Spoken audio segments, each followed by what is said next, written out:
How to import passwords into LastPass. So first, just simply go to your LastPass vault and make sure that you're logged in. And once you're here, just simply go to passwords and you will see the import passwords option right there. So just simply click on it, then wait for it to load, and as you can see, you will be brought right here. So it will ask you some questions. So where are your passwords now?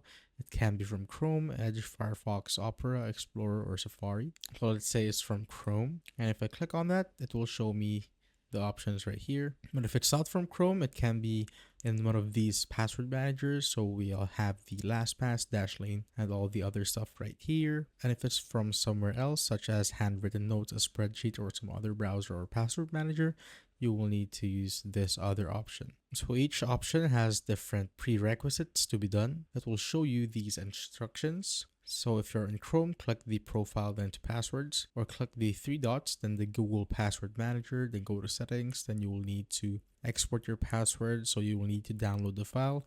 And once you have downloaded the file, you will need to upload it right here on the LastPass section right there. And this is basically where you will review and import it. And next is, let's say, from this LastPass. So you will need to go to lastpass.com, or in the extension, sign into your account. And it's the same, you will need to export it by choosing the LastPass CSV file and downloading it and uploading it right here. And for the other one, it's just basically a CSV file where you will need to also drag and export it right here. But once that's done, your passwords will be automatically added right here on the password section. And that is how you basically import passwords in LastPass.